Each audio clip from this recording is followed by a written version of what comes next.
des estuaires. OK, hop.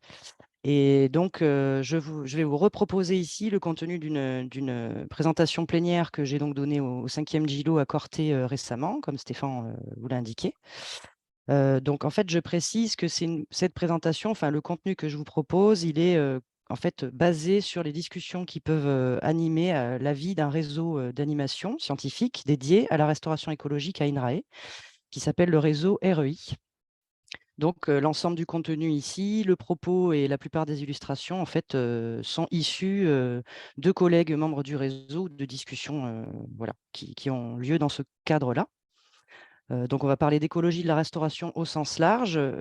Comme initialement, cette présentation, elle avait été, proposée pour, introduire une session dédiée à la restauration écologique. Je suis volontairement restée sur quelque chose d'assez théorique et conceptuel, en fait, hein, donc il y aura pas forcément de résultats ou de cas concrets présentés. On va plutôt parler, de façon générale de ce qu'on entend par écologie de la restauration ou restauration écologique et les challenges afférents au passage de la théorie à la pratique, en fait, dans ce champ thématique. Ah, j'arrive pas à passer mes diapos. Comment ça se fait? Ah, ça y est, c'est bon? Ça Oui, c'est bon. défile? OK. Alors du coup, je vais commencer, par prendre quelques minutes pour vous présenter le réseau Restauration. Donc c'est un réseau académique interne, hein, donc interne à INRAE, qui est à ce jour constitué d'environ 50 membres, qui sont de 13 unités différentes, unités ou unités mixtes de recherche associées à INRAE. Et qui représentent donc, enfin ces unités de recherche émargeant à 3 à 4 départements scientifiques, donc pour l'instant principalement les départements Aqua et Codive, mais on aura potentiellement des membres du département Actes qui vont nous rejoindre, dans les mois à venir.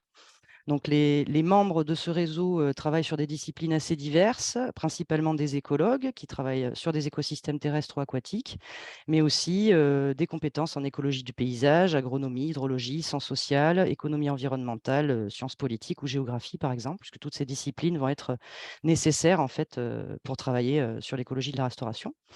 Donc l'objectif de ce réseau, c'est vraiment de proposer un espace d'échange, scientifique pour parler de science entre nous, hors projet, donc vraiment pour parler de science, tout court. Bon, évidemment, on parle aussi de projet, mais en fait, le gros des discussions ou des échanges, vont surtout tourner autour de concepts, donc de sémantique. On parle de philosophie des sciences et cetera aussi, donc c'est vraiment un espace assez libre d'échange. On a aussi une mailing list, où on essaye de faire passer quelques actus et puis un site internet dédié. Et on essaye de s'organiser pour se rencontrer au moins une fois par an. Donc, on a réalisé des rencontres annuelles comme ça depuis 2019, sachant que la prochaine a lieu la semaine prochaine, donc à l'abbaye de Saint-Jacques-de-la-Mer, pas très loin de Saint-Malo. Donc voilà, l'idée de ce réseau, c'est de proposer un espace d'échange pour consolider des visions prospectives et collectives sur les sujets afférents, au champ thématique de l'écologie de la restauration. Et donc c'est une petite partie, du contenu de ces échanges que je vais tenter d'illustrer, ce matin. Alors, pourquoi on s'intéresse à l'écologie de la restauration? D'abord, un peu d'éléments sur le contexte. Donc, l'écologie de la restauration, c'est une discipline scientifique en plein essor, depuis, quelques années, sous l'impulsion d'une demande sociétale croissante. Donc, cette demande sociétale, elle s'illustre à différents niveaux institutionnels. Au niveau international, par exemple, puisque l'ONU a décrété que la prochaine décennie serait dédiée à la restauration des écosystèmes. Et puis, ces positionnements, ces postures, elles vont se refléter ensuite à l'échelle européenne ou nationale, notamment par la stimulation de projets, le financement de projets, etc., très, très orientés sur la restauration récemment.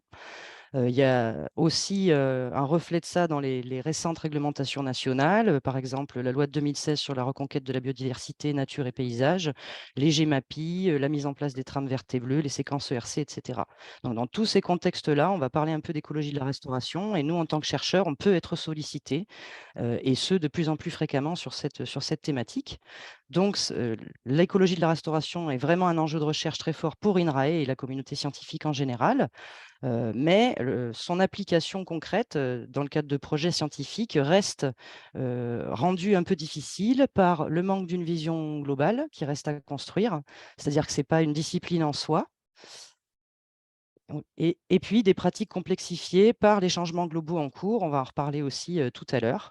Et puis, mais ça, c'est pas spécifique à l'écologie de la restauration, hein, c'est le cas pour l'écologie appliquée au sens large, un temps recherche et opérationnalité voilà, très différent, avec une pression à agir, réagir aussi, qui fait que voilà, ça ne rend pas toujours notre vie facile. Alors, ici, c'est quelques exemples pour illustrer l'essor de la discipline récente dans la bibliographie internationale, hein. Il y a beaucoup de papiers relativement récents qui sont sortis, qui vont mettre l'accent sur l'importance de faire de la bonne science pour encadrer les projets de restauration, étant donné l'importance sociétale du sujet. Donc, je ne vais pas m'étendre plus que ça. Donc du coup, là, on va rentrer un peu dans la sémantique, histoire de bien définir de quoi on parle. Qu'est-ce qu'on entend par écologie de la restauration? Qu'est-ce qu'on entend par restauration écologique? Alors, c'est une proposition d'interprétation de cette sémantique qui est partagée au sein du réseau. Et c'est des choses sur lesquelles on passe pas mal de temps parce que c'est quand même assez important voilà, de savoir de quoi on parle dans ce cadre-là. Alors, d'après les définitions fournies par des sociétés savantes dédiées à la thématique, la restauration écologique est définie comme une action intentionnelle qui va chercher à initier ou accélérer l'auto-réparation des écosystèmes. Et donc, j'ai bien mis en gras là, le concept d'auto-réparation est très important et il fait l'objet de pas mal de discussions sur la discipline. Donc, ce terme d'autoréparation est présenté et vraiment explicite dans la grande majorité des définitions de la restauration écologique dans les ouvrages dédiés. Et du coup, qu'est-ce qu'on entend par écologie de la restauration? C'est un peu finalement la science qui va encadrer l'action, d'une certaine façon. C'est comme ça que je le définis moi. Donc, ça va être la science, l'écologie des communautés, on en reparlera, qui va être appliquée à l'étude des trajectoires de restauration ou réhabilitation des écosystèmes. Donc, il va encadrer l'action qui serait la restauration écologique. Donc la discipline écologie de la restauration, elle va donc s'appuyer sur une connaissance approfondie de l'écologie fonctionnelle de l'écosystème, généralement avec des approches multitaxons et qui vont regarder le fonctionnement de l'écosystème dans son ensemble. Et c'est à ce titre qu'on fait le distinguo entre l'écologie de la restauration et la biologie de la conservation, qui va plutôt s'intéresser à la conservation ou la restauration d'une espèce en particulier, pas forcément avec une approche écosystème. I L'écologie de la restauration, elle doit aussi bien sûr s'appuyer sur, non seulement des bonnes connaissances sur l'écologie des systèmes, mais aussi sur l'histoire de ces systèmes et le contexte qui a amené à leur dégradation. Ensuite, il est nécessaire de prendre en compte le contexte socio-économique, voire politique afférent à la dégradation et la restauration engagée. Et puis, on va aussi avoir besoin de références pour suivre un peu ce qui se passe dans un système restauré. Et donc, on va avoir besoin de définir des états de référence ou des références à atteindre, voire des objectifs qui seraient rendus explicites dès le démarrage des projets, ce qui n'est pas toujours le cas. On en reparlera aussi tout à l'heure.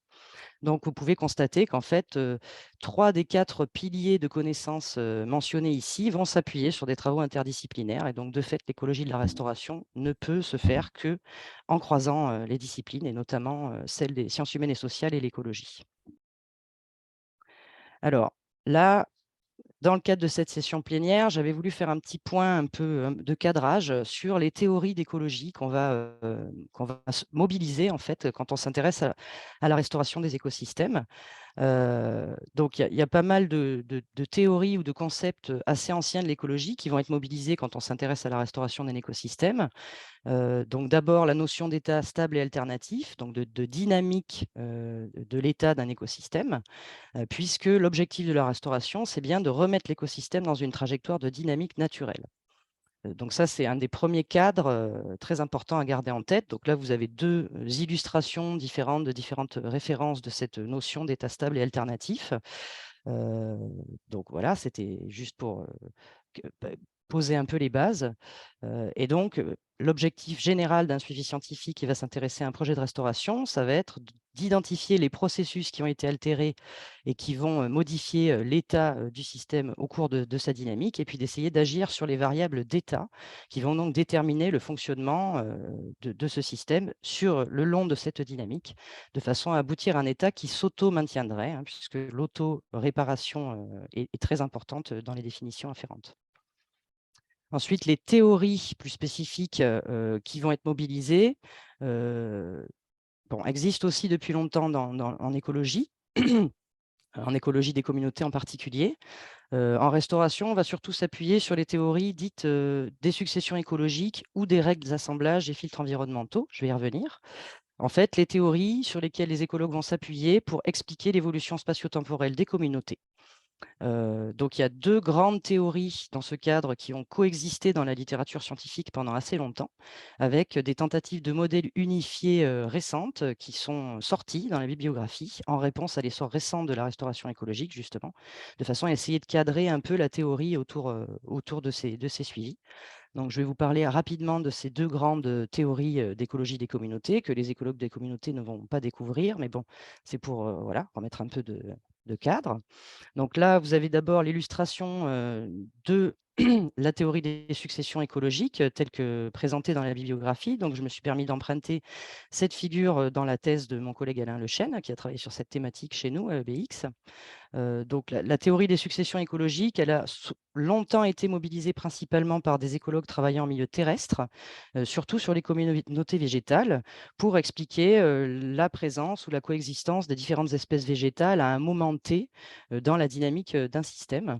Et donc elle va reposer sur le fait qu'il va y avoir l'installation d'abord d'espaces pionnières sur un habitat donné, un peuplement pionnier, qui va générer des conditions, enfin, des modifications des conditions d'habitat ou produire des conditions favorables à l'installation d'espèces plus tard, qui vont donc s'installer un peu les unes après les autres dans un ordre donné pour, finalement aboutir à une communauté ou un peuplement mature. Donc, on va, ici de nouveau reconnaître, le concept des états stables et des états alternatifs avec, une trajectoire un peu de succession, d'installation, d'espèces les unes après les autres. Donc ça, c'est un des premiers grands champs de l'écologie des communautés, en termes théoriques qui avait été, mobilisé par la Restauration, mais qui est plutôt adapté pour, l'étude des communautés végétales. Et donc, la plupart des écologues, qui travaillent plutôt sur les bébêtes quoi, ou sur les communautés au sens large, vont faire appel ou s'appuyer conceptuellement plutôt sur la théorie dite des assemblages ou des filtres environnementaux. Donc là, j'ai encore, piqué une figure de la thèse d'Alain qui avait fait, l'effort d'essayer de faire des petits schémas conceptuels assez simples pour décrire, ces 2 grandes théories. Donc la théorie des assemblages, elle va, tenter d'expliquer la présence, et la coexistence d'espèces données dans un système, à partir de 3 filtres environnementaux, qui vont jouer. Le premier étant un filtre de dispersion, c'est-à-dire qu'à partir d'un pool d'espèces présentes dans l'environnement, étudié, ne vont être représentées dans un habitat donné que celles qui seront capables d'atteindre le site, hein. Donc c'est ce qu'on appelle, le filtre de dispersion, donc le premier filtre qui rentrerait en jeu. Ensuite, il y aurait, il y a, l'action d'un filtre dit environnemental où là, la tolérance des différentes espèces aux conditions abiotiques locales ou aux conditions, biotiques, de l'habitat vont expliquer ensuite que seulement certaines vont, coexister dans un endroit donné et à un moment donné de la dynamique du système. Et puis le troisième filtre, ça va être celui des interactions biotiques, où là, ça va être le jeu des interactions positives ou négatives entre les individus et entre les espèces, au sein d'un contexte biotique et abiotique donné, qui va finalement expliquer, le pool d'espèces présentes dans la communauté et puis les interactions qu'elles vont mettre en jeu. Donc voilà, donc ça c'était pour, expliciter un petit peu le contexte théorique, les théories d'écologie des communautés qu'on va mobiliser principalement dans les suivis scientifiques, en écologie de la restauration. Donc c'est bien de s'en rappeler, voilà, pour, expliquer ensuite un certain nombre des challenges dont je vous parlerai plus tard. Ensuite, en termes de méthodologie, évidemment, hein, il y a aussi pas mal de discussions sur les protocoles, rois, quelque part, à déployer, quand on va s'intéresser à un projet de restauration, essayer d'évaluer son succès, par rapport à certains critères. Donc le canon méthodologique vraiment standard, hein, qui est recommandé dans ce contexte-là, c'est les approches BASI, donc Before After Control Impact, qui sont des approches, méthodologiques initialement, déployées, pour des études d'impact et puis, dont le cadre, en fait, se prête bien à l'exercice, des suivis, de la restauration des écosystèmes.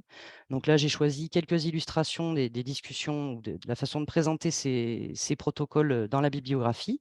Donc, là, par exemple, sur la figure, en haut à gauche, pour moi, Ça va être l'illustration du déploiement d'un protocole, BASI sur un massif forestier ou une parcelle de forêt qui ferait l'objet d'une coupe rase. Donc en gros, l'idée, c'est d'avoir, un suivi du système qui fait l'objet soit d'un impact, soit d'une restauration, et de comparer la trajectoire, de la communauté dans ce système avec un système dit témoin ou contrôle en anglais, qui lui n'aurait pas fait l'objet d'un impact ou d'une restauration. Et donc c'est en comparant les trajectoires dans le système restauré ou dégradé, versus un système qui n'a pas fait l'objet d'une restauration ou d'une dégradation, qu'on va pouvoir extraire, la dynamique quelque part de restauration du système, dégradé ou restauré. Donc ce protocole évidemment est idéal, pour, voilà, déduire des résultats et des conclusions robustes, mais évidemment, il a quelques contraintes en termes d'implémentation. Ces contraintes ont été récemment, synthétisées dans un article là de Christie et al., enfin récemment en 2019. Donc en comparant différentes approches, méthodologiques de terrain, hein, déployées dans la bibliographie, sur la restauration. Et donc, un des éléments mis en évidence dans cet article, c'est que le protocole BASI, heu, est très adapté, mais il s'appuie quand même sur des coûts et des temps, assez importants, et puis, souvent des difficultés d'implémentation, assez importantes aussi sur le terrain, notamment en ce qui concerne les choix des systèmes témoins ou de référence à suivre, ou l'obtention de données, de suivi post, dégradation ou impact assez longues. Et ça a été aussi, mis en évidence dans d'autres articles, récents, notamment en 2017, dans l'article de Smokorowski et Randall, où, à partir d'analyses de cas d'études, la durée des suivis post-restauration ou post-impact semble, vraiment jouer un rôle très important sur l'interprétation des trajectoires, comparées. Ensuite, excusez-moi, je bouge les caméras, voilà.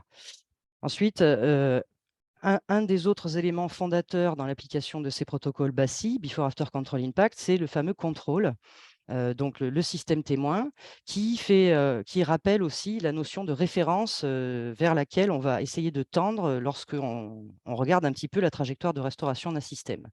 Donc ces états de référence, quand on fait une synthèse un peu de la bibliographie sur la manière dont ils ont été mobilisés dans le temps, dans les publications dédiées, on s'aperçoit qu'il y en a, de tout un tas de types différents finalement. Dans certains cas, on va chercher à regarder comment le système répond par rapport à, son état historique ancien, donc c'est ce qu'on va appeler les références passées ou historiques.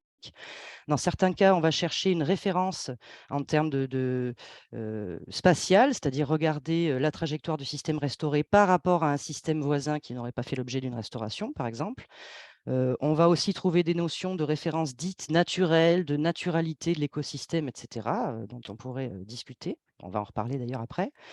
Et puis, plus récemment, on a vu, émerger, la notion de référence, énoncée, explicitée en termes de service, fonction ou service des écosystèmes selon les corpus, de la littérature, et puis de fonctionnalité. Et là encore, il y a une certaine redondance entre les 2, en fonction des articles et notamment de la langue qui, facilite pas toujours, l'interprétation de ce type de termes.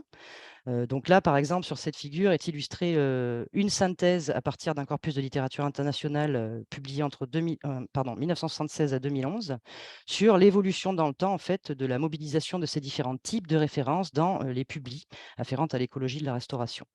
Ça, c'est un des objets, qui est beaucoup discuté, en ce moment au sein du réseau, cette notion de référence. Il y a pas mal d'ouvrages récents, hein, qui critiquent, on va dire, l'utilisation de références passées ou historiques, puisqu'on est aujourd'hui dans un contexte de changement climatique, voilà, assez important. Donc, c'est sûr que la notion de référence historique, est questionnée, et donc, la question se pose de savoir si finalement l'état de référence ou le témoin, c'est, un réel état de référence ou un objectif à atteindre et donc à expliciter, en fonction. Alors ça, c'est un des sujets, qu'on va débattre notamment la semaine prochaine, au sein du workshop, dédié, du réseau REI.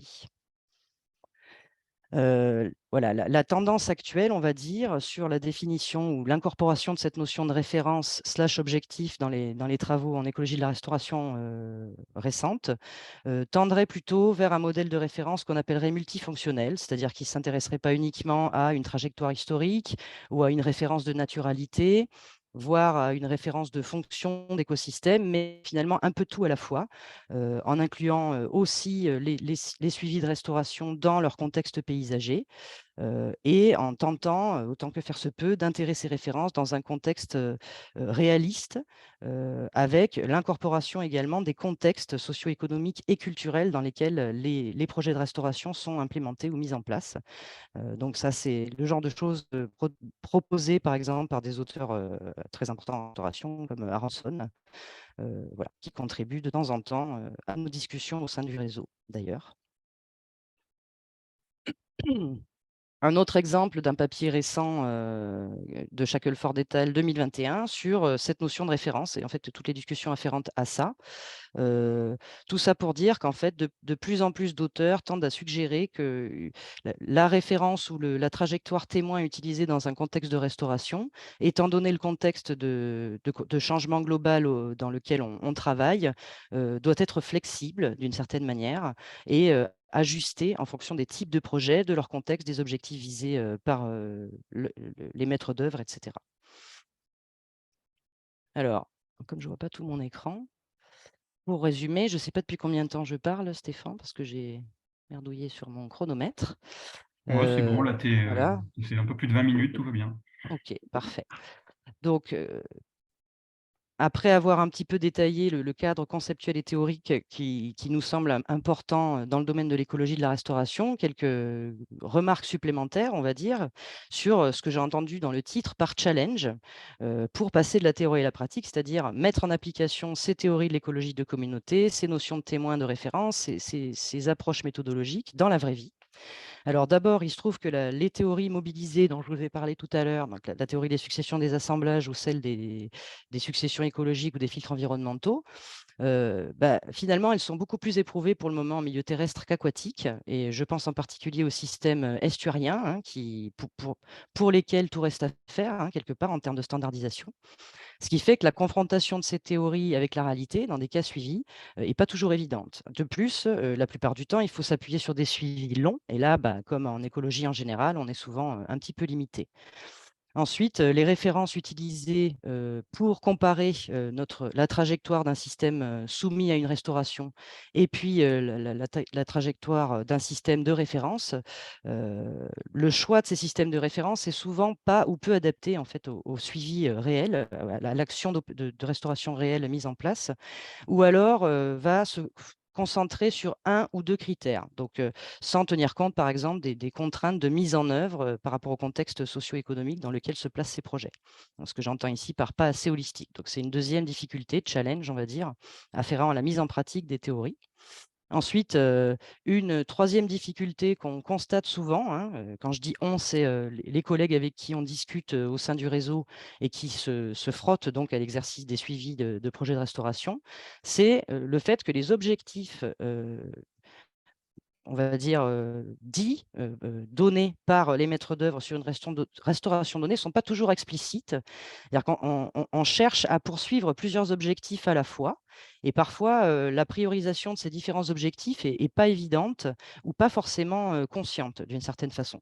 Ce qui rend complexe en fait, la mise en place, d'un protocole, qui va permettre de suivre si oui ou non on atteint les objectifs, de l'opération. Ensuite, encore dans la bibliographie, la plupart du temps, on va être obligé de s'appuyer sur un peu une approche du cas par cas avec, des difficultés afférentes au regroupement finalement de métadonnées un peu globales, qui nous permettraient d'avoir une réflexion un peu plus générale sur l'efficacité de tel ou tel type de modalité de restauration, par exemple. Et puis les données associées au cas d'études spécifiques restent difficiles d'accès, mais ça c'est pareil, c'est pas spécifique à la restauration, hein, mais c'est une difficulté générale en sciences, environnementales, il me semble. Ensuite, une quatrième difficulté, un peu challenge, par rapport à l'application de la théorie, c'est que les acteurs de terrain impliqués dans les chantiers de restauration des écosystèmes sont très nombreux. Ça peut être des projets très locaux, des projets de grande envergure, avec beaucoup d'acteurs différents de la gestion, qui vont être impliqués à différents niveaux, du projet et ces efforts n'étant pas toujours, très bien coordonnés. Donc ça rend encore plus difficile la science en action finalement pour encadrer, les efforts de suivi de ces projets. Et enfin, et là, ça concerne plus spécifiquement la communauté scientifique qui va s'intéresser à la restauration des écosystèmes. On l'a vu, hein, l'écologie de la restauration fait appel à des connaissances en écologie, mais pas que. Et donc, finalement, on représente une communauté académique d'origine disciplinaire très diverse, avec chacun notre propre interprétation d'un certain nombre de termes sémantiques, dont je vous ai parlé avant, une appropriation variable, même en termes culturels, hein, des objets d'études ou de la façon dont on imagine la trajectoire d'un système dans le temps. Voilà, donc ces entrées disciplinaires non spécialisées un peu, hein, on est un melting pot d'acteurs scientifiques finalement avec des cultures différentes. Donc c'est aussi une opportunité et en même temps un challenge. Alors ça, c'est pour vous représenter un petit peu ce que je viens de dire finalement sur la composition de la communauté académique qui va s'intéresser à l'écologie de la restauration ou la restauration des écosystèmes. Au démarrage du réseau restauration écologique à INRAE, REI, on avait demandé aux membres en fait, d'exprimer l'importance pour eux, l'importance relative qu'avait la thématique de la restauration des écosystèmes dans leurs activités de recherche. Et on voit très bien que la grande majorité des gens l'ont classé sur un gradient de 1 à 5 finalement en 3. C'est-à-dire que c'est une préoccupation importante dans leur activité de recherche sans forcément que ce soit leur activité de recherche principale. Et donc ça, c'est quelque chose qu'on constate chez pratiquement tous les membres finalement du réseau.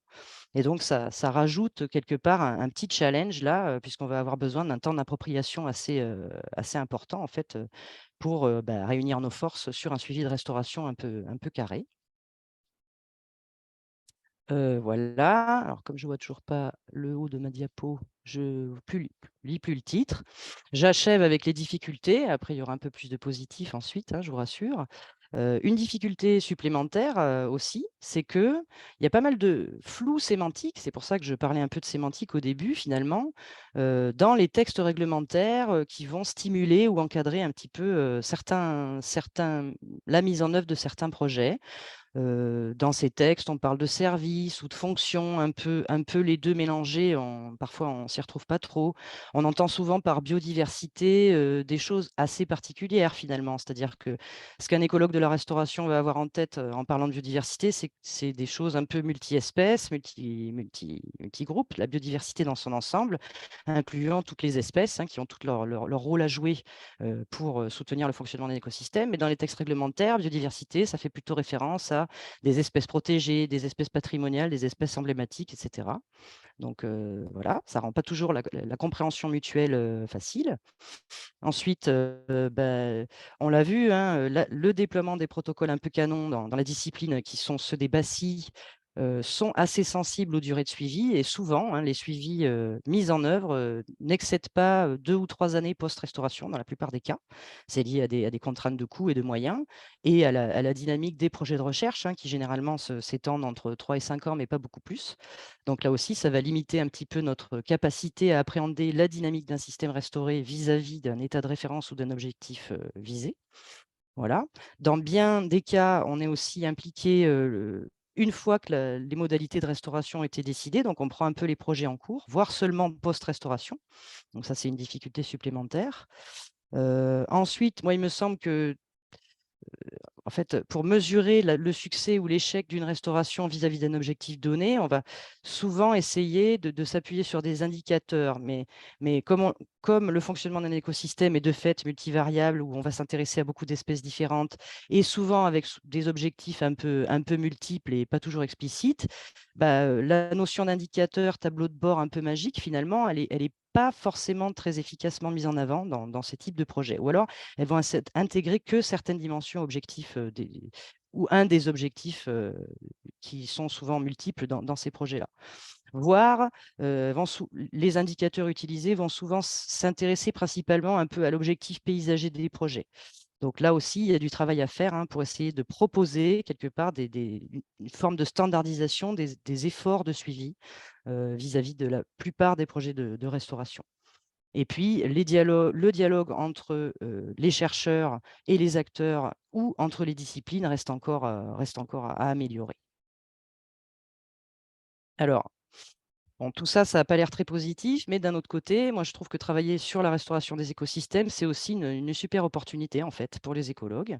D'abord parce que quelque part, ça permet de tester pour de vrai, dans la vraie vie, les grands cadres théoriques de l'écologie, des communautés et les canons méthodologiques afférents. Donc c'est ce qu'on entend par un test à l'acide, hein, quelque part. On peut observer dans la vraie vie, comment, les théories écologiques, mobilisées en écologie des communautés se mettent en place. Donc ça, c'est une super opportunité. Ensuite, le fait de travailler en écologie de la restauration, bah, ça va stimuler une dynamique interdisciplinaire qui est bénéfique, en général, au champ de la recherche, il me semble. Et puis, ça va aussi permettre de stimuler, de favoriser des échanges entre acteurs recherche qui restent encore, à développer. Là, j'ai mis le petit logo d'un autre réseau dédié à la restauration écologique qui s'appelle le réseau Rêver, qui lui a plutôt vocation à justement stimuler ces échanges acteurs, de la gestion et recherche, hein. Donc il y a pas mal d'autres initiatives, de cet acabit qui ont été permises ou qui sont stimulées par le développement et l'essor de la discipline de l'écologie de la restauration. Et puis enfin, travailler en écologie de la restauration, c'est une occasion rêvée, quelque part, de faire de la recherche appliquée en sciences environnementales, vraiment en accompagnement des politiques publiques pour la transition des territoires. Donc c'est aussi, une très belle opportunité, pour la recherche, il me semble. Voilà, en fait, j'ai fini et je voulais à l'époque des Djilo, mais bon, maintenant elle est close, j'avais, mis cette diapo pour, faire savoir qu'il y avait une grande consultation, en fait, internationale en cours, qui avait été lancée par, l'ONU et la FAO en particulier, sur les grands principes afférents à la restauration des écosystèmes. Donc c'est pour illustrer qu'il y a vraiment beaucoup de choses qui se passent, hein, au niveau institutionnel, à l'échelle internationale sur ces questions, avec des grandes consultations notamment. Donc on avait fait passer le mot au sein du réseau et voilà et bon maintenant la consultation est close, donc c'est plus trop, d'actu. Mais bon, c'était pour motiver les gens à y répondre. Voilà et je termine en montrant, la petite trombine, des collègues qui m'ont soit fourni des éléments pour cette présentation, notamment Evelyne Thalès, de l'unité ICAR à Antony et puis, mes collègues Renaud Jaunâtre qui travaille au LECEM et Maria Alp qui travaille à Riverly avec qui nous co-animons à 3, le réseau REI depuis, quelques années maintenant. Voilà, c'est bon pour moi. Super, ben, merci beaucoup Laure. Je vais Peut-être que remonter tu le peux, ouais, départager. Puis voilà, j'invite, bah, la plupart des gens, éventuellement à mettre leurs vidéos, comme ça on pourra se voir et puis à peut-être lever la main pour commencer à poser des questions.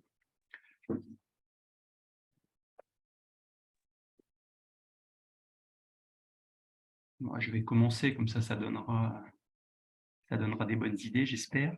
Bon, ben, je crois que tu nous as démontré que c'est une discipline qui est, complexe, en mmh, mutation, qui s'appuie sur des bases, théoriques, conceptuelles et en fait, moi, je me posais la question de, en fait, est-ce que justement ces bases conceptuelles, cette théorie, en fait, il existe à INRAE ou ailleurs un peu des sites pilotes qui permet en fait de tester, de valider, tu vois, de questionner cette théorie? Ou est-ce que ça répond toujours à un cas vraiment concret, à une demande sociétale, à quelque chose qu'il faut mettre en place lié à un projet?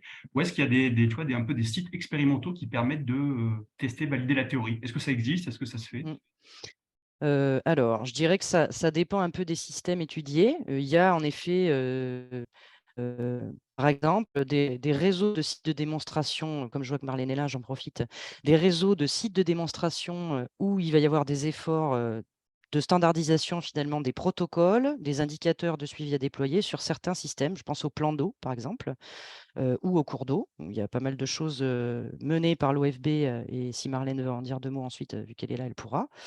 Donc ça c'est très variable en fonction des systèmes. Il y a pas mal de choses aussi standards sur, certains systèmes terrestres, des systèmes ouverts type prairies et cetera, et d'autres systèmes qui sont un peu à la bourre d'une certaine façon de ce point de vue-là, parce qu'il n'y avait pas forcément eu de concertation, ou d'identification finalement d'une communauté qui travaillerait sur la restauration de ces systèmes et je pense aux estuaires là, ou aux systèmes côtiers sur lesquels, pour le moment, bah, il y a pas vraiment de réseau ou de site de démonstration encore, bien que c'est en réflexion, je le sais, au niveau de l'OFB, par exemple, ou des agences de l'eau et cetera. Donc en D'accord. construction, ça va dépendre. Si Marlène, tu veux parler un peu du réseau de sites de démonstration, plan d'eau ou cours d'eau en développement et estuaires plus tard, nous y viendrons. Ça ça commence par un site, hein, on va y Oui, aller oui, tout doucement. déjà pas mal. Mmh. Je ne sais pas, tu en as déjà très bien parlé, oui, avec, enfin, en collaboration OFB, INRAE, il y a aussi donc Samuel, Jean-Claude qui sont là, Christine qui travaille aussi avec moi sur les suivis sites de démonstration plan d'eau, et il y a Anne Vivier qui est là aussi, je crois, oui, qui est là, qui travaille aussi avec moi sur, et Evelyne d'ailleurs, sur les sites de démonstration cours d'eau, et donc avec une idée de proposer un suivi BASI dont parlait Laure, mais même BASI un peu entre guillemets évolué, c'est-à-dire qu'on va essayer de faire des suivis avant-après restauration, et avec 2 stations témoins, donc une non altérée, une altérée, et une station restaurée. Donc nous, on a fait le choix, enfin, en se posant cette question de la référence historique, on a plutôt fait le choix d'avoir des références qu'on suit en même temps, de manière synchrone, aux stations de suivi restaurées. Parce que voilà, la station de suivi, enfin, se baser déjà sur l'historique, il faudrait qu'on ait les données. Et ensuite, il y a plein de choses qui se sont passées sur le bassin en dehors de l'altération, et qui font que de toute façon, la référence historique, elle n'est pas forcément ni atteignable, ni même souhaitable. Donc voilà, ça reprend ce que disait Laure. Et effectivement, enfin, bien sûr, c'est pas évident de trouver des témoins. Donc, on rejoint la problématique de Laure. Alors, on essaye de trouver des sites qui sont, entre guillemets, optimaux pour mettre en place ces suivis-là, sachant qu'on fait donc un an de suivi initial et 7 ans après, enfin, au moins 7 ans après travaux pour avoir grosso modo une enveloppe de 10 ans, en sachant que c'est peut-être pas assez, comme, voilà, comme on disait. Et on travaille vraiment comme il y a l'OFB, il y a les agences qui travaillent sur le projet. C'est un travail qui est vraiment avec les opérateurs de terrain, ce qui nous permet déjà de connaître le terrain et aussi d'être au fait de ce qui se passe. Parce que voilà, Laure en parlait, parfois il y a des décalages dans les travaux, parfois il se passe des choses qui font qu'on a besoin de le savoir ensuite pour l'analyse de la donnée dernière. Voilà, donc je vais essayer de pas trop dépasser. Très bien, super, merci Marlène pour l'intervention. Je vais donner la parole à Frédéric qui a levé la main. Oui, bonjour. Merci beaucoup, Laure, pour cette présentation qui est vraiment, qui m'a vraiment éclairé. J'ai jamais encore participé au réseau, mais ça m'a beaucoup donné envie. Moi, j'avais une question. J'étais intéressé par ce graphique là, que tu as montré sur l'évolution de la définition de l'état de référence. Et il y a quelque chose qui m'a surpris, c'est en fait qu'il y a assez peu de références justement liées au services écosystémiques.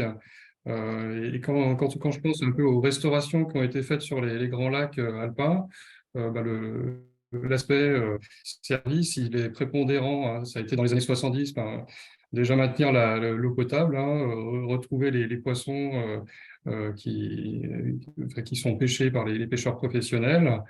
Plus récemment, les restaurations sur les berges du Léman, c'est pour maintenir les berges. Enfin, et du coup, je me suis posé cette question, pourquoi ça? Est-ce qu'il y a un lien avec la typologie des sites qui sont restaurés, un lien avec, je ne sais pas, la densité de population, l'intensité dans la façon, comment l'écosystème est utilisé. Enfin, Alors, je suis en train de regarder la diapo, en effet. Donc, attends, je peux la repartager peut-être. Ça sera plus simple. Donc, elle est là. Hop. Bon, c'est celle-ci, je pense, à oui, laquelle tu faisais référence. Bon, il y en a quand même un peu dans l'histoire. Enfin, sur le ouais, corpus interrogé, en tout cas, il y en avait quand même un petit peu qui faisaient explicitement mention de référence en termes de service. En fait, ce qui se passe souvent, c'est que on ne sait pas trop si on parle de service ou de fonction. Enfin, les deux sont souvent utilisés l'un avec l'autre ou à la place de l'autre dans la façon dont on formule les objectifs. Et donc, ce n'est pas toujours évident de séparer ce qui est une publi qui décrirait un suivi pour lequel l'objectif visé était un service, de suivi pour lequel l'objectif visé était plutôt une fonctionnalité, pas forcément formulée sous forme de service. Bon, donc à temporiser, on va dire déjà, cette espèce de graphe historique. Et bon, après, En fait, certaines fonctions, enfin, le lien, disons, je ne suis pas spécialiste des services écosystémiques, mais on se frotte à l'exercice de fait quand on travaille sur la restauration, donc on en parle pas mal avec des collègues économistes. Un service, enfin, disons, beaucoup de gens vont utiliser des termes en disant, voilà, ça c'est un service, mais en fait, ce n'est pas vraiment ça le service. Ce qu'ils désignent comme tel, c'est plutôt une fonctionnalité à laquelle on veut raccrocher un service. Mais le lien, le lien vraiment formalisé qui va de cette fonction à ce service, c'est pas si facile que ça à faire, en fait. Enfin, c'est l'objet d'un grand champ de recherche en économie environnementale, et c'est pas pour rien. Et donc, c'est ça que je veux dire. C'est-à-dire qu'en fait, je ne sais pas si l'objectif de la restauration visée, c'est de restaurer une population de poissons. Bon, bah, après, plus tard, l'idée, c'est de restaurer un service d'approvisionnement. Dans ces cas-là, c'est assez clair. Mais dans beaucoup de restaurations, de suivi, on va dire, l'objectif initial de la restauration, c'est plus restaurer une forme de naturalité du système.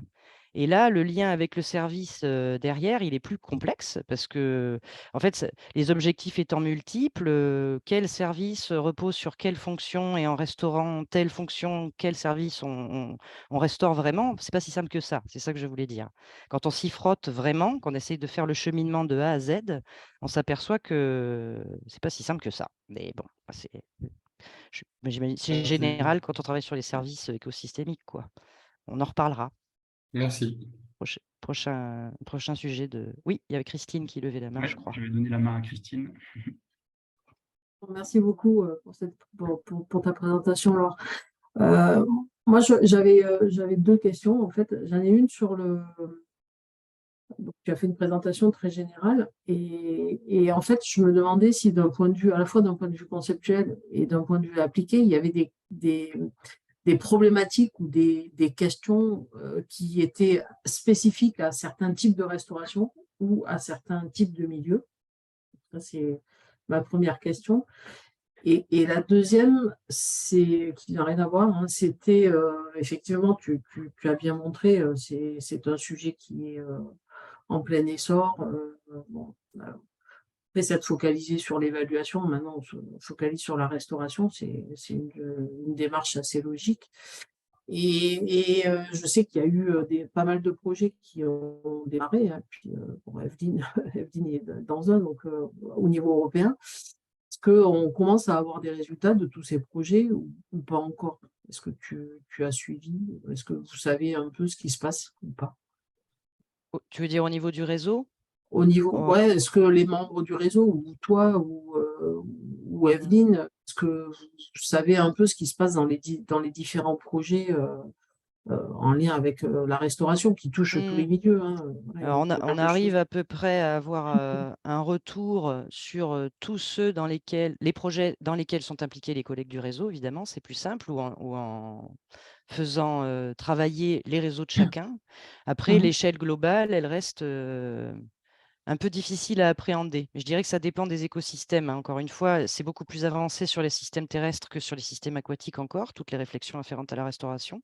Et puis, il y a une déclinaison entre les types de systèmes aquatiques avec des travaux bien avancés sur les systèmes dulcicoles, comme on en a parlé un peu avant, suite à la question de Stéphane, plan d'eau cours d'eau, avec les estuaires ou les systèmes côtiers qui restent encore peu abordé sur une approche globale. Il y a des initiatives de projets européens, là, je le sais puisque j'ai été sollicité sur certains, pour faire justement des méta-analyses par grand type d'écosystème, format, retour d'expérience en fait sur l'effet ou l'efficacité de tel ou tel type de modalité de restauration sur tel ou tel type de système aquatique.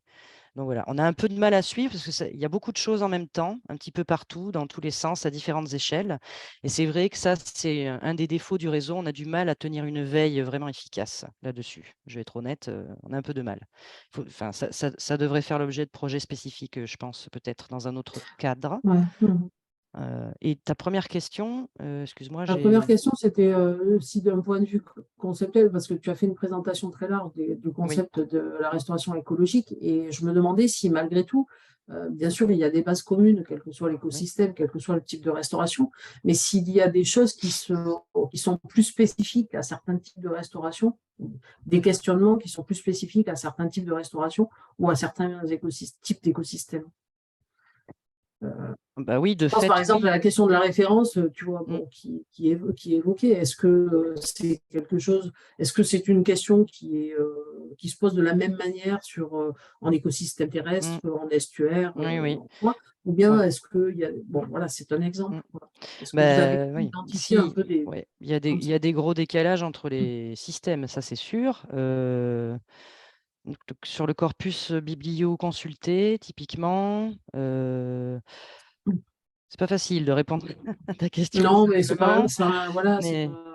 alors, je vais Je prendre un pense pas exemple que concret, comme ça c'est plus précis. simple et que je connais bien. Par exemple, sur les estuaires, on va avoir moult difficultés à utiliser des références équivalentes à celles qui vont être mobilisées, des types de références équivalentes à celles qui ont été longtemps mobilisées historiquement dans les papiers restauration milieu terrestre.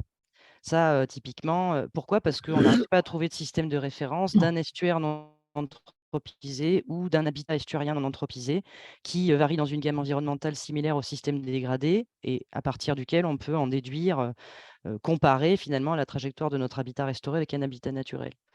Et puis comme la discipline quelque part a démarré historiquement bien plus avant sur les systèmes terrestres que sur les systèmes aquatiques, il y a nécessairement un décalage, effectivement. Après, je pense quand même que la grande majorité des écologues, qui soient intéressés par les systèmes terrestres, aquatiques ou estuariens ou marins, qui commencent à creuser le sillon de la restauration d'habitat, se réfèrent à peu près tous aux mêmes théories d'écologie, puisque si on parle d'écologie de la restauration, souvent on va s'intéresser au fonctionnement d'un écosystème avec des approches multi-espèces.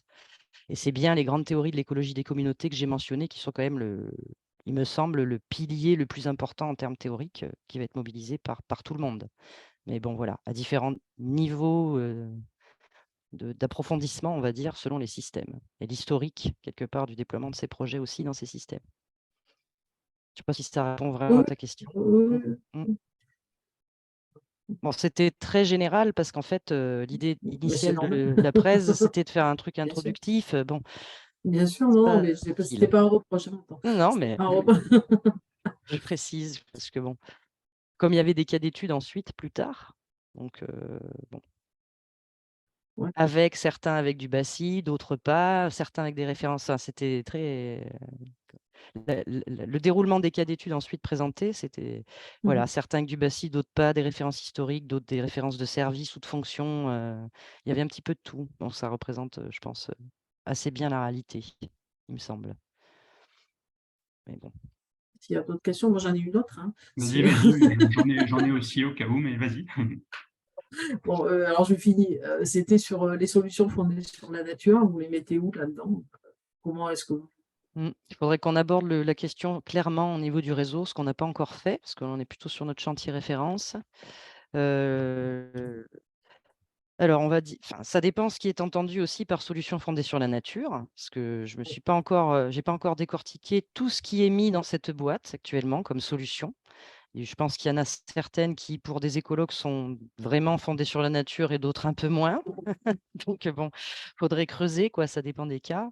Mais bon, ça pourrait rentrer dans certains cas de restauration. On va utiliser des modalités dites passives, par exemple. Si, le principe de la solution fondée sur la nature mise en place est vraiment de pousser à l'auto-maintien et l'auto-réparation du système par le moins d'intervention humaine possible, ça peut se référer à une restauration passive. Mais ça dépend des fois, parce que je sais qu'il y a certaines choses qui sont parfois affiliées ou disons décrites comme des solutions fondées sur la nature qui nécessitent quand même beaucoup d'interventions voilà, physiques. Donc, Je en note quand même. discussion, quoi. Il va falloir Ouais, qu'on se saisisse de la question à un moment voilà. donné, Bon, parce que c'était mmh, juste, c'est mmh, ce que j'attendais en oui, fait. je me doute. On en avait déjà Ok. parlé en plus. On Voilà, n'a pas ça beaucoup marche. avancé sur la question depuis la dernière Mais fois, c'est pas grave. C'est pas mais grave. bon, Merci. à voir. Mmh. Merci Christine, merci Laure. Je regarde si d'autres personnes ont levé la main. Là, je vois personne. Moi, Ah, si, bah Étienne, Merci. allez, vas-y. Mets ta caméra éventuellement, si comme ça on te voit. Ouais, je sais pas, vous m'entendez? On te Oui. voit et on t'entend. Ouais, Ah bah c'est tiens, formidable. bonjour. On Bonjour s'est vu Laure. en Corse, Voilà, on s'est vu à justement. Corté. Mmh. Et Ouais. évidemment, ça fait réfléchir. Alors, plein de petites choses. La première, on a fabriqué des écosystèmes pour lesquels on n'a pas de référence. Voilà. La plupart du temps. Parce qu'ils sont nouveaux, quoi. Voilà, ou des trucs bizarres, enfin, etc. Typiquement, il y a très peu de lacs dans les écosystèmes tropicaux de plaine. On a fabriqué plein de barrages, c'est des nouveaux lacs, c'est des trucs nouveaux, donc on n'a pas tellement de références. Allez. Donc, dans ces cas-là, évidemment, on va aller chercher des fonctions ou des… Voilà. Je ne sais pas qui développe cette réflexion dans votre groupe et je me joindrai volontiers à ce genre de choses. Et puis ensuite, du coup, je me disais, mais ce qui va avoir lieu, là, votre réunion qui est en Bretagne, là, Oui. est-ce qu'on peut la suivre un peu en visio? Ou est-ce que… parce que ouais, je me disais, mais ce serait bien d'y aller, mais en même temps, voilà, ça complique un peu les choses. Et puis, je me dis bien que à l'intérieur de toutes nos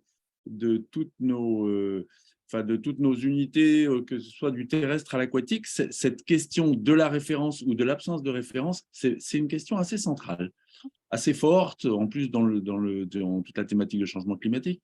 Et je me disais, où avez-vous, est-ce que vous avez des soutiens forts à l'échelle européenne qui permettent de remonter ça assez haut à l'INRA ou ailleurs?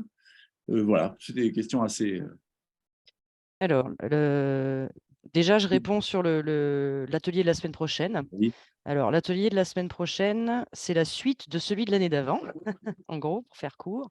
Donc, on ne fait pas de visio parce qu'on voulait éviter le format hybride et comme la grande majorité des collègues vont se déplacer, ça sera plus simple. Donc, voilà. Bon, donc, désolé, mais par contre, on essaiera de faire un retour avec un webinaire sur le contenu de l'atelier. On travaille beaucoup à essayer de consolider une vision collective de ce qui est entendu par les états de référence. Donc, tu vois, le sujet est vaste, ce qui était un peu ta deuxième question, parce que tous les écologues se posent cette question, qu'on fasse de la restauration, qu'on n'en fasse pas, en fait, à l'heure actuelle. Mais là, vraiment, ciblant, on est essayer de construire une vision collective d'une démarche, quelque part, standardisée pour définir le type de référence idéal, d'une certaine manière, dans le cadre d'une restauration écologique, d'un point de vue recherche.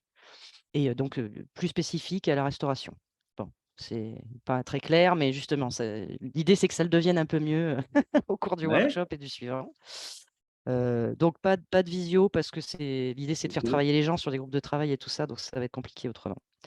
Après, pour ce qui est des soutiens, écoute, on est soutenu par déjà deux départements scientifiques INRAE qui sont Aquaecodiv, peut-être ACT bientôt. Donc ça marche pas trop mal. On arrive à se faire financer les rencontres annuelles bien, avec un suivi depuis plusieurs années. À l'échelle européenne, les membres du réseau émargent dans un certain nombre de projets. En démarrage ou pas. On avait pas mal discuté avec la DES aussi, INRAE, l'année dernière. On avait fait un workshop dédié à ce qui se passe en fait au niveau des appels d'offres européens sur la restauration. Puis les timings n'ont pas permis que le réseau dans son entier se mobilise à ce moment-là. Mais ça pourrait se faire. Et tu avais une troisième question, et je ne sais pas si… Non, mais je crois que c'est bon, c'est bien à peu près… répondu.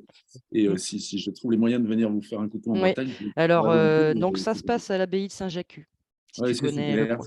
Voilà. L'idée, c'est c'est attrayant, mais personne ne sort de l'abbaye, grosso modo, du mardi midi au mercredi midi, pour essayer d'avancer avec des présentations la première après-midi. Et on va parler un peu d'urbain, du coup, sur la première après-midi. Et ensuite, on va essayer de faire travailler les gens qui ont déjà des devoirs avant d'arriver. Christine, tu veux reposer une question? Non, en fait, je voulais juste apporter une précision par rapport à la question d'Étienne sur les références des retenues. C'est effectivement des retenues d'eau issues d'un barrage, d'un creusement, enfin des écosystèmes aquatiques qui sont pas naturels et qui n'ont donc pas de référence naturelle. C'est qu'il y a un groupe européen piloté sous l'égide, qui a été construit sous l'égide du groupe Ecostat, donc Ecological Status, pour l'intercalibration des méthodes d'échantillonnage. qui s'intéresse à l'hydromorphologie des lacs, donc y compris des retenues. Et c'est un groupe que je pilote, donc du coup, j'arrive à peu près à savoir ce qui se fait. Et il se trouve qu'il y a une réflexion sur cette question de référence. Voilà. Donc, pour l'instant, tout le monde s'interroge, hein, il n'y a pas vraiment de consensus, c'est aussi quelque chose d'assez compliqué. Mais en tout cas, voilà, il y a des travaux et des réflexions dans ce sens pour savoir comment prendre le problème. Et j'espère qu'on pourra en parler la semaine prochaine, du coup, aussi à Jacques. Et puis, j'avais un autre truc, et puis j'ai oublié. Bon, voilà. Bah, du coup, je vais en profiter pour donner la parole à Sophie. Bon, mais merci beaucoup et bonjour Laure. Je vous joindre avec un bagage un petit peu différent. Je suis la coordinatrice du Géoparc mondial UNESCO du Chablais. Donc, on est plutôt branché sur les questions du patrimoine géologique et ce lien avec la Terre, avec tous les autres aspects des patrimoines naturels. Et j'ai voulu savoir, quand on parle écosystème, souvent le côté abiotique est mis un peu à côté. Et dans les projets de restauration, je constate que souvent, par exemple, il y a les curages des lacs pour remettre un écosystème en place. Et que la temporalité, les décisions, c'est assez intéressant, la manière ils sont faits, et que parfois on oublie que les écosystèmes, ils sont en évolution et que il est mieux de protéger un lieu pour que ça puisse continuer à développer dans une sens naturelle au lieu de figer dans le temps. Et cette étude de référence, j'ai voulu savoir aussi, par exemple, si vous avez pris en compte les services géosystémiques que les lieux naturels proposent plus large que les services écosystémiques. Alors, déjà, nous, réseau, en fait, on n'a pas de projet en propre, hein. Donc, l'idée, c'est qu'on échange entre nous avec des retours d'expérience de chacun sur des restaurations. Donc, je vais avoir du mal à répondre sur la prise en compte de la partie un peu géologique, géophysique dans les projets, parce que ça va être très projet spécifique, quelque part. Donc, voilà. Donc, je dirais que ça dépend des projets, de qui les implémente, des types de références qui sont intrinsèquement liés aux objectifs, c'est aussi ça la difficulté. Et il y avait une autre partie dans ta question, je suis désolée, comme elle est... Non, c'était par rapport à cette notion de quand il y a cet état de référence, c'est le choix de temporalité. Là, c'est pareil, ça va dépendre des objectifs suivis par les maîtres d'œuvre, parce que c'est pas forcément, enfin, c'est les maîtres d'œuvre du projet de restauration qui, quelque part, vont poser leurs objectifs. Les références sont choisies en fonction de ces objectifs, et donc le niveau d'intervention, finalement, est-ce qu'on laisse évoluer naturellement sans rien faire, ou est-ce qu'il y a un niveau d'intervention pour maintenir le système dans un état, pas forcément le laisser prendre sa dynamique naturelle, mais le maintenir dans un état donné. C'est pareil, ça va être propre aux différents projets. Moi, c'est quelque chose que j'observe beaucoup sur les zones humides, Oui. typiquement, où la plupart du temps, en fait, ce qui est entendu par restauration, c'est, en fait, on cherche à maintenir la zone humide dans un état donné parce que ça lui donne le paysage auquel les gens sont attachés, patrimonialité, tout ça, tout ça. Et donc, on va aller faire du curage des fossés, des choses comme ça, pour maintenir le système dans un état donné de sa dynamique. Alors, on ne va pas chercher à le laisser évoluer tout seul. Mais il y a certains cas dans lesquels ça peut être fait. Ça dépend vraiment des acteurs à la manœuvre, quoi, d'une certaine façon, de ce qu'ils peuvent faire, des enjeux, des acteurs impliqués dans les décisions, de comment ça se passe dans la vraie vie. Non, Mais mais bon, merci pour la réponse. Je pense d'un point de vue anecdotique, ce que je constate, c'est que souvent ces projets de restauration sont mis en place, comme vous avez dit, pour les raisons des espèces protégées, par exemple. oui, aussi. Donc, c'est aussi dans ce cadre que la notion, la temporalité est un peu figée, je pense aussi. Bon, mais merci. De rien. Je ne sais pas si c'est très clair, mais comme c'est assez général comme thématique, comme vous pouvez le voir, pas facile. Merci Sophie, merci Laure. Je vais peut-être rajouter un petit complément de réponse à la question d'Étienne tout à l'heure sur cette histoire de comment on fait pour réfléchir à fonction, service, service, fonction et tout ça. Il y a notamment en ce moment un projet mené par les SHS, auquel j'ai marge, mais voilà, en tant qu'écologue, mais un peu extérieur, sur cette question. Voilà. Fonction égale service ou pas? Dans certains cas, oui. Dans d'autres cas, et plein de cas, non. Et pourtant, ce terme est utilisé pour désigner quelque chose qui n'est pas vraiment un service, mais une fonction. Et là, c'est un projet qui est animé par des économistes et des politistes. Voilà, pour essayer de creuser un peu ce qui se cache derrière le choix de la sémantique dans les textes réglementaires. Ok. Et il y a pas mal de choses derrière sur cette problématique service égale fonction ou pas, ça dépend des fois, ça dépend des cas. Du coup, c'est pas très clair. Super, merci pour la précision. Peut-être je vais donner la main à Jean-Claude, vraiment. Eh ben, bonjour à tous. Donc, je voulais réagir à l'intervention de Sophie, là, qui, je pense, faisait allusion à la prise en compte ou à la préservation, je ne sais pas comment il faut dire, du lac de Vallon. Alors, pour l'ensemble des auditeurs, le lac de Vallon est un lac très, très récent, donc il a été créé en 1943 par un éboulement naturel de la montagne juste au-dessus. Et c'est un système, je pense, aujourd'hui assez dynamique, puisqu'il est en train que le Brévon qui l'alimente, qui a été barré par l'éboulement, l'alimente en matériaux et favorise son comblement naturel. Et on a un peu l'impression que les velléités locales, justement dans le cadre du géoparc du Chablais, seraient de maintenir le lac, puisque le système est un système très attractif qui rend des services qui n'existaient pas avant, vu qu'on avait une prairie noyée, qui a été noyée par cet éboulement. Et du coup, alors qu'on a en fait un truc très très original qui est en train d'évoluer rapidement et dont peut-être l'espérance de vie en tant que lac naturel, tout est naturel, l'éboulement est naturel, voilà, et peut-être assez courte, quelques dizaines, voire quelques centaines d'années, et on peut se poser la question de savoir si finalement l'atout, au regard des références et des attendus, si l'atout, c'est de ne pas avoir un système en train d'évoluer plutôt que d'un système nouveau qu'on voudrait maintenir.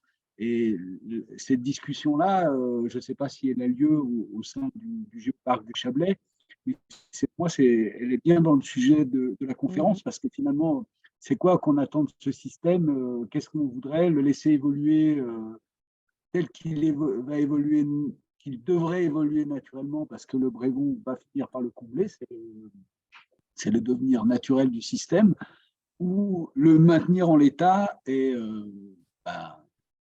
du coup dépenser ou faire des frais pour le maintenir en état, des frais de curage ou des frais je sais pas, de stabilisation des terrains en montagne dans le bassin versant à l'amont, quoi. Je trouve que l'exemple que vient de prendre Sophie est un exemple très intéressant. Ah oui, là, les plans d'eau artificiels, oui, c'est Ah non, sûr non, que c'est pas un plan là, d'eau artificiel, c'est un plan d'eau naturel. naturel, mais qui n'était pas là avant, disons. Ah, mais oui, mais la Qui est nature, c'est récent. comme ça. Oui, oui. Bah oui, mais là, oui. On Alors, touche Sophie, du elle va doigt la peut-être difficulté de la formulation explicite des objectifs, qui est alors, Sophie, elle rarement va en fait peut-être reprendre la parole pour préciser, parce que j'ai vu qu'elle s'est rallumée, mais Jean-Claude, tu le sais, Laure, tu le sais peut-être pas, mais il y a un conseil scientifique au sein du Géoparc. Donc voilà une question très précise pour le conseil scientifique, je pense. Mais vas-y, Sophie, reprends la parole si tu veux. Ouais, bon, mais merci. En fait, la question, c'était par rapport à plusieurs plans d'eau dans le territoire, parce qu'il y a aussi le lac de Montrion, qui c'est aussi une question là, en ce moment, qui se pose. En fait, non, le géoparc n'a pas été consulté par rapport à ce point, parce qu'il est plutôt drivé par les questions de biodiversité où on n'a pas la main et on n'est pas autour de la table. On est souvent associé à en dernier moment par rapport à ce type d'éléments. Donc, même si on fait partie des différents copiles ou réunions où c'est discuté, notre rôle n'est pas très facile autour de la table et que souvent, comme c'était évoqué, ça dépend de quel service, quelle fonction est attendu de ce lieu. Et un des éléments qui est très central au lac de Vallon et pareil pour Montréal, c'est principalement les services patrimoniaux, c'est la reconnaissance du paysage comme il est aujourd'hui et également économique lié au tourisme. Donc, malheureusement, ça, c'est les éléments primordiaux et que la pédagogie autour de l'évolution naturelle des paysages et le simple fait qu'il faut préserver un lieu pour qu'il est en évolution naturelle et valide, ça, c'est un message qui est très difficile à faire passer selon mes expériences. Oui, je suis d'accord. La plupart du temps, c'est effectivement comme ça que ça se passe. Bon, pas tous, mais bon, c'est souvent comme ça. Mais Très bon. bien, super, merci. Je regarde si quelqu'un lève encore la main. Bon, je crois que la présentation a suscité plein de questions, de débats, donc c'était passionnant. Christine, qui a toujours un truc à dire. Vas-y, Christine. Vas-y, Mais vas-y. juste une information qui peut intéresser le groupe, c'est qu'a priori, il devrait y avoir, alors je crois que ce n'est pas pour 2023, mais pour 2024, un appel à projet Horizon, je ne sais plus comment il s'appelle, Voilà. voilà, ouais, 20-30, enfin, oui, je sais pas ouais, quoi. je sais plus, sur justement qui intègre ces aspects restauration, en tout cas qui va faire la part belle aux aspects restauration. Et donc maintenant que le département est doté d'une correspondante Europe, je pense que vous serez informés, donc suivez bien les infos de Florence Pouille, si jamais ça vous intéresse. Il y a aussi les référents Europe Unité qui nous font passer pas mal d'infos. C'est vrai qu'il y a Le beaucoup pass, de choses. justement, en général, elle s'adresse ce sont référents Unité. des interlocuteurs privilégiés. Ouais. Ok. Il y a des biodiversa aussi en montage sur ces questions en ce moment. Il y a des biodiversa en ce moment, ouais. Mais c'est un restaurant. Bon, il y a un combat de prise de main entre Christine et Sophie. Allez, Sophie, c'est à toi. Non, mais je juste profite pour partager que également, on espère mettre en place un projet de recherche cette année, effectivement d'étudier les services géosystémiques au lac de Vallon et le lac de Montréal, donc et certains autres lieux dans le territoire. Mais on espère avoir cette information justement pour que nous pouvons participer dans ce débat dans une manière concrète aussi. Super. Je suis ravi de l'apprendre, c'est chouette. Super, Christine, tu as la main levée encore. Du coup, ça me refait penser à autre chose, c'est que je pense que Laure l'a bien montré. Enfin, je pense que pour que le projet fonctionne, il faut qu'il y ait aussi, ou en tout cas la part de discussion et puis toute la partie humaine et sociale est super importante. Et moi, je m'interroge sur. Je pense qu'on n'a peut-être pas des équipes qui sont très très costauds, ou en tout cas pas suffisamment étoffées dans l'institut.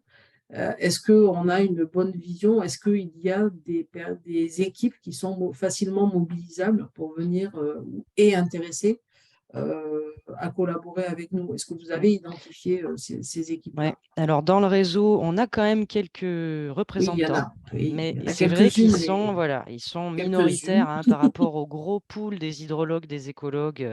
Voilà. On a un peu de mal à les faire venir à nous, mais on va insister. Et notamment des gens qui ne travaillaient pas forcément sur des sujets afférents à la restauration, mais qui seraient motivés à s'y mettre. Je pense à Tina Harmony-Gaza, des gens comme ça, avec qui on a pu expérimenter des choses en vrai, sur des vrais projets. On a encore un peu de mal à les mobiliser. C'est pour ça que, là, sur la suggestion d'Yvan Bernays, on a invité des collègues du département ACT à venir sur le prochain atelier, dans l'idée qu'ils fassent aussi le relais au niveau de leur département pour essayer de motiver peut-être des gens en géographie et en sciences sociales, voire en sciences histoire. Il y a ACT et éco-sociaux peut-être. Oui, éco-sociaux, donc il y a l'équipe de Gabriel et tout ça, que tu connais bien du coup. Il y a une partie des collègues d'ETIS aussi, donc ex-TBX. Mais c'est un peu... Ah oui, il y a aussi des collègues de Géo, et Geste. Donc ça fait 3-4 unités SHS, je ne sais plus très bien lesquelles, je crois, émargent à Écosociaux.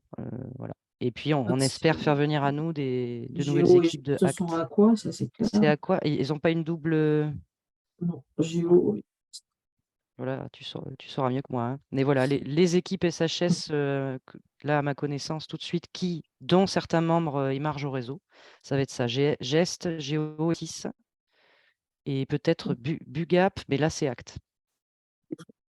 Hors INRAE, vous n'avez pas identifié Hors des INRAE, équipes qui seraient intéressantes si, il y de a des contacter collègues de l'université de Rennes, notamment Suman Dufour, qui va venir au prochain workshop, qui est géographe et qui vient de sortir un livre sur justement le fait qu'il. Enfin bon, j'ai lu que le titre, donc je ne vais pas vous résumer le livre, mais le titre, c'est un peu biologie de la.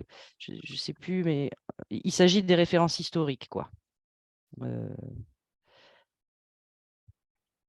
On en parlera aussi. Ouais, je pense qu'on va peut-être conclure sur ça. Je vous invite éventuellement à vous rapprocher peut-être en aparté. Oui, merci beaucoup, Laure, effet. c'était super. Je crois que voilà, c'était rien. une belle conférence. On est monté jusqu'à 41 participants, donc contrat rempli, c'est chouette. Donc merci encore. Merci à tout le monde d'avoir participé. Merci pour le débat.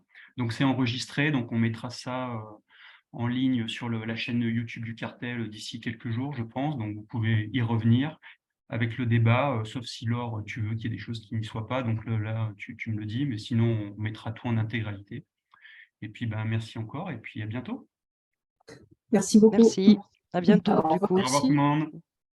À Saint-Jacques pour ceux que. Oui. Bientôt. Désolée.